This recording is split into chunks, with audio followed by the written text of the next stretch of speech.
ছাত্র জনতাকে নির্বিচারে হত্যার দায়ে আওয়ামী লীগকে নিষিদ্ধ ও নিবন্ধন বাতিল চেয়ে রিট করা আবেদন খারিজ করেছে হাইকোর্ট। বিচারপতি এ কে এম আসাদুজ্জামান ও বিচারপতি মোহাম্মদ মাহবুবুল ইসলামের হাইকোর্ট বেঞ্চে আদেশ দেন।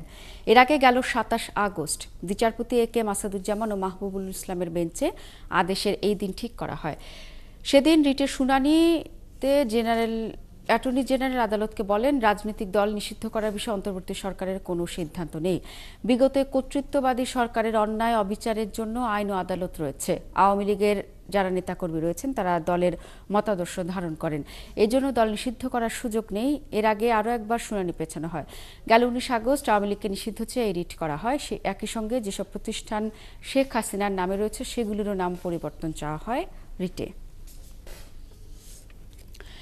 এ বিষয়ে আরও খবর জানাতে আমাদের সাথে যুক্ত হয়েছেন সহকর্মী মিল্টন আনোয়ার।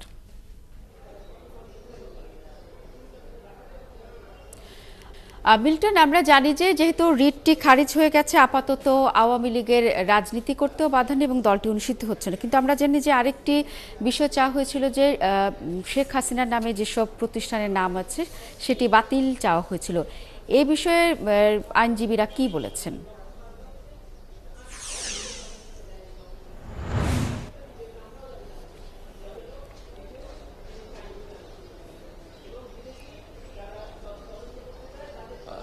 শ্রাবণী, যেহেতু রিট আবেদনটি সরাসরি খারিজ হয়ে গিয়েছে, ফলে তারা যা যা কিছু নির্দেশনা চেয়েছিল তার কোনোটাই বাস্তবায়ন হওয়ার সুযোগ নেই।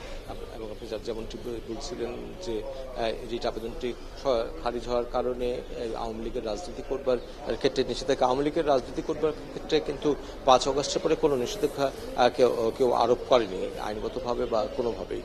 সেটি তাদের নিজস্ব দলের ব্যাপার, তারা রাজনীতি করবে না। এখানে যে নির্দেশনা চাওয়া হয়েছিল যে ৫ই অগস্টের আগ পর্যন্ত যেই ধরনের ঘটনা ঘটেছে বাংলাদেশে, যেভাবে ছাত্র জনতার উপর যেইভাবে গুলিবর্ষণ করা হয়েছে, তাদেরকে হত্যা করা হয়েছে, এবং সেই হত্যাকাণ্ডের ঘটনায় আওয়ামী লীগ আইনশৃঙ্খলা রক্ষাকারী বাহিনীর পাশাপাশি আওয়ামী লীগের নেতাকর্মীরাও এর সঙ্গে যোগ দিয়েছেন বলে অভিযোগ করা হয়েছে। এবং অভিযোগ করা হয়েছে যে সাবেক প্রধানমন্ত্রী সহ আওয়ামী লীগের যে নেতাকর্মীরা তারা এই হামলায় এবং এই হত্যাকাণ্ডের ঘটনার যে উস্কানি, সেই উস্কানি দিয়েছেন।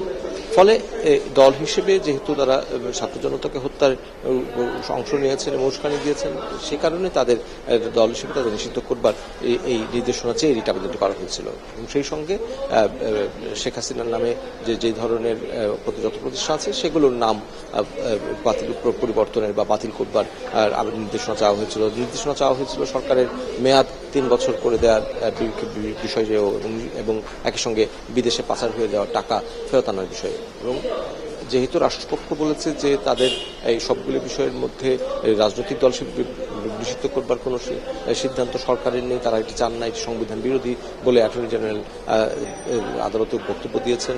সেই সঙ্গে তারা জানিয়েছেন যে যেই সরকারের মেয়াদ উচ্চ আদালত নির্ধারণ করে দিতে পারে না, এবং টাকা ফিরিয়ে আনার বা এই আর্থিক খাতের যে দুর্নীতি, সেই দুর্নীতি রোধ করবার এবং সেটি প্রতিরোধ করবার এবং সেখান থেকে টাকা আদায় করবার, যারা ঋণ খেলাপি এবং যারা পাচারকারী তাদের কাছ থেকে নানা রকমের সেগুলোর ব্যাপারে তারা নানা রকম পদক্ষেপ নিচ্ছেন।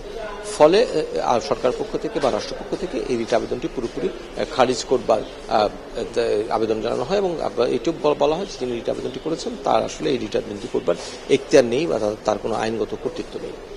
ফলে আজকে হাইকোর্ট এই রিট আবেদনটি সরাসরি খারিজ করে দিয়েছে। এবং এই রিট আবেদনটি খারিজ হয়ে যাওয়ার কারণে তারা আসলে যা যা কিছু নির্দেশনা চেয়েছিলেন, অর্থাৎ আওয়ামী লীগের নিষিদ্ধ করা কিংবা শেখ হাসিনার নামে প্রতিষ্ঠানগুলোর নাম পরিবর্তন করা, একই সঙ্গে সরকারের মেয়াদ ৩ বছর বেঁধে দেওয়ার নির্দেশনা প্রদান করা, কিংবা বিদেশে টাকা ফিরিয়ে আনার যেই নির্দেশনা, তার কোনোটাই কিন্তু হচ্ছে না।